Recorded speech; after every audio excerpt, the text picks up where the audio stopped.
Straight of ஹோர்மஸ்ல நுழையக்கூடிய கப்பல்களுக்கு எதிரான தாக்குதலை Iran தொடங்கிட்டாங்க. இன்னைக்கு ஒரே நாள்ல 3 கார்கோ கப்பல்களின் மீது ட்ரோன் அட்டாக்கும் மற்றும் நேவல் ட்ரோன்ஸை பயன்படுத்தியும் அண்டர் வாட்டர் ட்ரோன்ஸை பயன்படுத்தியும் ஈரான் தாக்குனதா செய்திகள் வந்துட்டு இருக்கு. இதுல மிகப்பெரிய அளவு பாதிப்பு அந்த கார்கோ கப்பலுக்கு ஏற்பட்டிருக்கு. இது அமெரிக்காவோட திட்டத்துல மிகப்பெரிய ஒரு விரிசலை உருவாக்கி இருக்கு. காரணம், முதல்ல கப்பல்களை அனுப்பி சோதனை பண்ணிட்டு அதுக்கப்புறமா எஸ்கார்ட் மிஷன் ஆரம்பிக்கலாமா வேணாமான்னு சொல்றது இல்ல அது சம்பந்தப்பட்ட முடிவுகள் எடுக்கிறதா அமெரிக்காவோட ரொம்ப முக்கியமான ஒரு ஸ்ட்ராட்டஜியா இருந்துச்சு. சோ இன்னைக்கு பாஸ் பண்ண ட்ரை பண்ண 3 கப்பல்களும் தாக்கப்பட்டிருக்கிறது. ஈரான் எக்காரணத்தை கொண்டும் இந்த ஸ்ட்ரைட் ஆஃப் ஹோர்மஸை ஓபன் பண்ற ஒரு ஐடியால இல்லைன்றத ரொம்ப தெளிவா காமிக்குது. அது மட்டும் இல்லாம பேரலா இஷான் ப்ராவின்ஸ்ல இன்னைக்கு நடந்த அட்டாக்ல பார்த்தோன்னா 12 விமானங்கள் ரொம்ப ப்ரொடெக்டட் ஹேங்கர்ஸ்ல நிறுத்தி வைக்கப்பட்டிருந்த ஈரானோட F-14 மற்றும் F-4 Phantom விமானங்கள் இந்த இடத்துல அழிக்கப்பட்டிருக்கு. ஸோ 2 சைடும் பார்த்தோன்னா எந்த அளவுக்கு அவங்களால ஒரு அக்ரெசிவான அப்ரோச் எடுக்க முடியுமோ இது எல்லாத்தையுமே எடுத்துட்டு இருக்காங்க. இது அத்தனை தகவல்களையும் இந்த ஒரு பதிவில் பார்த்தலாம். நிறைய அப்டேட்ஸ் ஆனது இருக்கு. ஸோ வாங்க வீடியோக்குள்ள போயிடலாம். நான் உங்களுக்கு இது தம்பு கிஷோரம் டிபி ட்ரெண்டிங்ஸ்.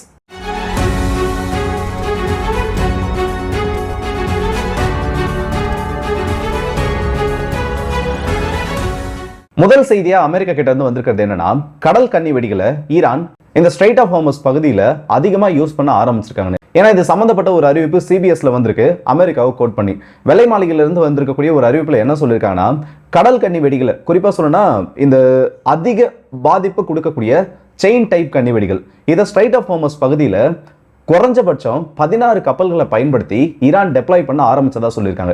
டெப்ளாய் பண்ணது மட்டும் இல்லாம இந்த 16 கப்பல்களும் அந்த பணிகளில் ஈடுபட்டு இருக்கப்பவே அமெரிக்காவோட விமானப்படை மூலயமாகவும் கப்பற்படை மூலயமாகவும் தாக்கி அழிக்கப்பட்டதா சொல்லியிருக்காங்க. இந்த கடல் கன்னி வெடிகளானது ரொம்ப மோசமானது. இதுல நிறைய டைப்ஸ் இருக்கு. மிதக்கக்கூடிய தன்மையில் இருக்கிறது இருக்கு. அதே மாதிரி கீழே தரைப்பகுதியில் அட்டாச் ஆயிட்டு அதுல இருக்கக்கூடிய ஒரு செயின் மூலயமா தண்ணிக்குள்ளே மிதக்கிற மாதிரி சில டைப்பான கன்னிவெடிகள் இருக்கு. இதுல முதல்ல இருக்க கன்னிவெடிகளை விட இரண்டாவது அந்த தண்ணிக்குள்ளேயே இருக்கக்கூடிய கன்னிவெடிகள் ரொம்ப பாதிப்பு கொடுக்கக்கூடியது. ஒரு கப்பல் அது மேல மோதுச்சுன்னா அந்த ப்ரெஷர்ல அந்த கன்னிவெடிக்குள்ள இருக்கக்கூடிய ஃபியூஸ் ஆக்டிவேட் ஆகி மிகப்பெரிய ஒரு வெடிப்பை ஏற்படுத்தும். ஒரு டார்பிடோ போயிட்டு மோதுனா எவ்வளவு பெரிய ஒரு அதிர்வலை அதை ஏற்படுத்துதோ அந்த மாதிரி ஒரு கன்னிவெடி அந்த இடத்துல வெடிக்கிறப்போ அதோட அதிர்வலைகள் பக்கத்துல இருக்கக்கூடிய கன்னிவெடிகளையும் ட்ரிகர் பண்ணும்.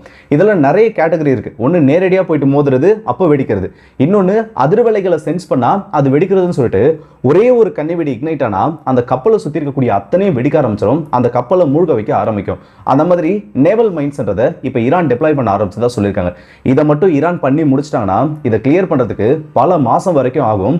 ஒரு சேஃபஸ்ட் பேசேஜா இந்த ஸ்ட்ரைட் ஆஃப் ஹோர்மஸ் மாறுறதுக்கு பல நாட்கள் வரைக்கும் எடுக்கும். ஆனா இப்ப வரைக்கும் ஈரான் அதை பண்ணதா எந்த விதமான அனௌன்ஸ்மெண்ட்டையும் கொடுக்கல. ஏன்னா இன்னைக்கு வந்திருக்கக்கூடிய செய்தி கூட இதோட பார்ஷியலா ஒத்து போகுது. தாய் பிளாக்டு வெசல் அதோட பேர் என்னன்னு மயூரே நரே பேங்காக். இந்த ஒரு கார்கோ கப்பல் க்ரூட் ஆயில கொண்டு போகக்கூடியதா சொல்லப்படக்கூடிய ஒரு கப்பல் ஈரானோட தாக்குதலுக்கு உள்ளாகி இருக்கு. இதை ஐஆர்ஜிசியும் அபிஷியலா கன்ஃபார்ம் பண்ணிருக்காங்க. ஸ்ட்ரைட் ஆஃப் ஹோர்மஸோட பிளாக்கேட மீறதுக்கு முயற்சி பண்ண அந்த கப்பலின் மீது தாக்குதல் நடத்தப்பட்டதா சொல்லியிருக்காங்க. எக்ஸாக்டா அந்த இன்ஜின் ரூம் பகுதியில் மிகப்பெரிய அளவுக்கு ஒரு ஓட்டை ஏற்பட்டிருக்கிறது என்னால பார்க்க முடியும். அண்ட் அது மட்டும் இல்லாம அந்த கப்பல் கொஞ்சம் கொஞ்சமா இப்ப மூழ்க ஆரம்பிச்சிருக்கு. வாட்டர் லெவலுக்கு கீழே அந்த கப்பல் கொஞ்சம் கொஞ்சமா இறங்க ஆரம்பிச்சிருக்கு. நீங்க அந்த புகைப்படத்துல ஆன்லைன்ல பார்த்திருப்பீங்க. நானும் முன்னாடி டிஸ்பிளே பண்றேன். அந்த புகைப்படம் அதுல ஏற்பட்டிருக்கக்கூடிய பாதிப்பு பார்க்கறப்பவே தெரியும். இது கண்டிப்பா கன்னிவெடினால ஏற்பட்டது மட்டும் கிடையாது. அதே மாதிரி ஈரான் மேல இப்போ அந்த விமர்சனம் என்ன வைக்கப்பட்டிருந்தா ஆள் இல்லாத ட்ரோன்கள், அதாவது பறக்கக்கூடிய ட்ரோன்களை பயன்படுத்தினதா. ஆனா இந்த இடம் தாக்கப்பட்டிருக்கக்கூடிய இடம் இல்ல அது ஏற்படுத்தியிருக்கக்கூடிய இம்பாக்ட் இது எல்லாத்தையும் பார்க்கிறப்போ ஒரு அண்டர் வாட்டர் ட்ரோன் இல்ல தண்ணிக்கு மேல மறந்து வரக்கூடிய ஆள் இல்லாத ட்ரோன் போட்ஸின் மூலயமா தான் இந்த தாக்குதல் நடத்தப்பட்டிருக்கிறதுக்கு சான்ஸ் இருக்கு. ஏன்னா அவ்வளவு அகலத்துக்கு ஒரு 8 அடிக்கு மேல அகலத்துக்கு ஒரு மிகப்பெரிய ஒரு ஓட்டையானது அதில் உருவாயிருக்கு. இன்னும் 2 கப்பல்கள் தாக்கப்பட்டதா சொல்றப்போ அதை பத்தின எக்ஸாக்டான டீடைல்ஸ் கிடைக்கல. ஆனா இன்னைக்கு ஒரே நாள்ல 3 கப்பல் தாக்கப்பட்டதா உறுதிப்படுத்தப்பட்ட செய்தி வந்திருக்கு. சென்காமும் இதை உறுதிப்படுத்திருக்காங்க. கரெக்டா ஓமனோட கடற்கரை பகுதியிலிருந்து 25 நாட்டிக்கல் மைல்ஸ் தொலைவில் இந்த கப்பலானது தாக்கப்பட்டதா செய்திகள் நடந்து வந்திருக்கு. இது ஜஸ்ட் வெறும் தொடக்கம் மட்டும்தான். நான் இன்ட்ரோடக்ஷன்ல சொன்ன மாதிரி இதுக்கு பின்னாடி அமெரிக்காவோட ரொம்ப முக்கியமான ஒரு ஸ்ட்ராட்டஜி இருக்கு. இப்போ ரொம்ப மினிமல் அமௌண்ட்டா, அதாவது ஈரான் அலோவ் பண்ணக்கூடிய ஷிப்ஸ் மட்டும் அந்த வழியா போறத நம்ம போன செய்திகளில் பார்த்திருந்தோம். ஆனா இதை தாண்டி அந்த பிளாக்கேட மீறி வரதுக்கு அதிக ரிஸ்க் இருக்கக்கூடிய கப்பல்கள் யார் ரிஸ்க் எடுக்கிறதுக்கு தயாரா இருக்காங்களோ அவங்கள வெளியில வர வைக்கிறதுக்கு அமெரிக்கா ட்ரை பண்றாங்க. இப்படி ட்ரை பண்றப்போ ஒருவேளை 1-2 கப்பல்கள் வந்துருச்சுன்னா ஈரானோட பிளாக்கேட் அந்த அளவுக்கு இல்லைன்றதை புரிஞ்சுக்கிட்டு அதுக்கு ஏற்ற மாதிரி அந்த இடத்துல டிராஃபிக்கை இவங்களால அசஸ் பண்ண முடியும். ஸோ முதல் முறையே இப்படி கப்பல்கள் வரப்பவே அதன் மீது தாக்குதல் நடத்தப்பட்டது. அமெரிக்காவுக்கு கிளியர் மெசேஜ் சென்ட் பண்ணியிருக்கோம். ரொம்ப எஸ்கலேஷன் ஆனது ஸ்ட்ரைட் ஆஃப் ஹோர்மஸ்ல இருந்துட்டு இருக்கு. இப்போ இவங்க எஸ்கார்ட்டுக்கு போனாலும் இதே நிலைமை தான் வரும். என்ன அவங்க கிட்ட டிஃபென்ஸ் சிஸ்டம் இருக்கப்போ இதை வச்சு ஓரளவுக்கு டிஃபெண்ட் பண்ண ட்ரை பண்ணலாம். ஆனால் கடலில் வரக்கூடிய அந்த அன்மேண்ட் போட்ஸையோ இல்லை நீருக்கு அடியில் வரக்கூடிய அந்த அன்மேண்ட் ட்ரோன்ஸை அவ்வளோ சீக்கிரத்தில் டிஃபென்ஸ் பண்ணிட முடியாது.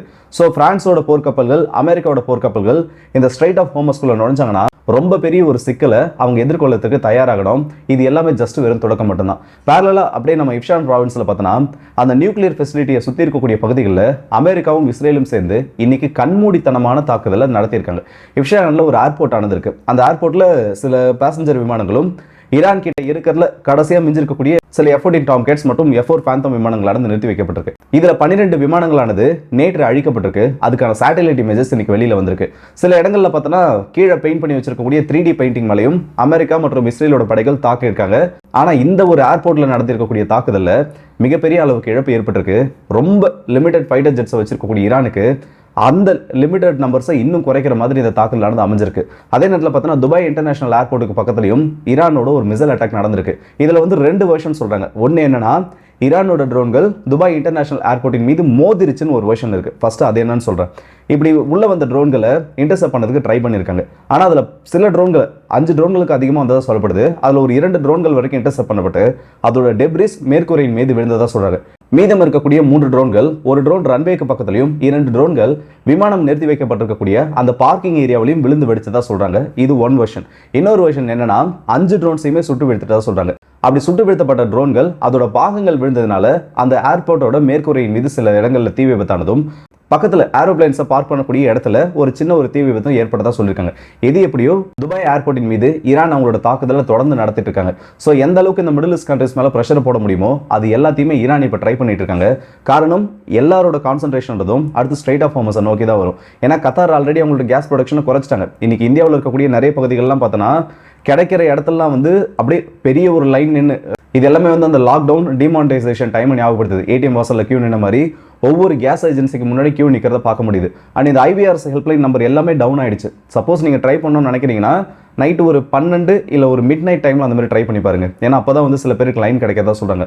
மற்றபடி எல்லா சர்வர்ஸுமே பிஸியாக இருக்குது. இப்போ வரைக்கும் LPGயில், அதாவது டொமஸ்டிக் யூஸில் நம்ம வீடுகளுக்கு பயன்படுத்தக்கூடிய LPG பெருசாக தட்டுப்பாடு இன்னும் வரல. ஆனால் அடிஷ்னல் சிலிண்டர்ஸ் வாங்கி வச்சிருக்கவங்க நிறைய இடத்துல பேனிக் பையிங் பண்ணுறதுனால தேவைப்படுறவங்களுக்கு அதனால பாதிப்பு ஏற்படுது. ஸோ முடிஞ்ச அளவுக்கு நீங்கள் எக்ஸ்ட்ரா ஒரு சிலிண்டர் வச்சிருக்கீங்கன்னா ரிசர்வ்ல நீங்கள் ஒன்று யூஸ் பண்ணுற மாதிரி மட்டும் பார்த்துக்கோங்க. ஏன்னா அந்த ஒரு மாதத்துக்குள்ளே எல்லாமே இந்த இடத்துல ஆல்மோஸ்ட் முடிஞ்சிடும். இன்னும் போனால் ஒரு வாரமோ 2 வாரமோ தான் போகும். சில பேர் அவங்க சொந்தக்காரங்களுக்கு தெரிஞ்சவங்க அது இதுன்னு சொல்லிட்டு ஒரு 2-3 சிலிண்டர்ஸை ஒன்றா வாங்கி வச்சிருப்பாங்க. ஸோ அந்த மாதிரி அதிகமாக வச்சிருக்கக்கூடிய நபர்களும் தொடர்ந்து ஸ்டாக்ஸை வைக்கணும்னு நினைக்கிறப்போ அது தேவைப்படக்கூடியவங்களுக்கு கிடைக்கிறதையும் தடுக்குது. ஸோ புரிஞ்சு நடந்துக்கோங்க, நிலைமைக்கு ஏற்ற மாதிரி கொஞ்சம் நடந்துக்கோங்க. IVRS நம்பரில் புக் பண்ண ட்ரை பண்ணுறவங்க நைட்டு ஒரு 12 மணி இல்லை 1 மணிக்கு ட்ரை பண்ணி பாருங்க, கண்டிப்பாக லைன் கிடைக்கும். ஸோ அடிஷ்னலாக ஒன்று வச்சிருக்கிறதுல தப்பு இல்லை. ஏன்னா பிரச்சனை எப்படி இருக்கும் என்னன்னு சொல்லிட்டு 2, 3 போகிறப்போ ஸோ நீங்களாம் கொஞ்சம் புரிஞ்சு நடந்துக்கோங்க. ஏன்னா மற்றவங்களுக்கு இந்த இடத்துல தேவையானது இருந்துட்டு இருக்கு. இதுக்கு அடுத்தபடியாக பார்த்தோன்னா அமெரிக்கா கிட்ட இருந்து அதிகாரப்பூர்வமான ஒரு அறிவிப்பில் முதல் 10 நாளில் இன்னைக்கு 12வது நாள் யுத்தமானது நடந்துட்டு இருக்கு. போன தடவையும் 12 நாள், இந்த தடவை 12வது நாளில் நடந்துட்டு இருக்கு. இன்னும் பிரச்சனை அதிகரிக்கிறதுக்கான வாய்ப்பு இருக்கு. 140 அமெரிக்காவோட போர் வீரர்கள், ராணுவ வீரர்கள், கப்பற்படையை சார்ந்த வீரர்கள், விமானப்படையை சார்ந்த வீரர்கள் காயமடைஞ்சதா சொல்லியிருக்காங்க. அதாவது அமெரிக்காவோட அதிகாரப்பூர்வமான அறிவிப்பு. ஆனால் எத்தனை நபர்கள் இறந்திருக்காங்கன்ற ஒரு செய்தியை அமெரிக்கா வெளியிடல.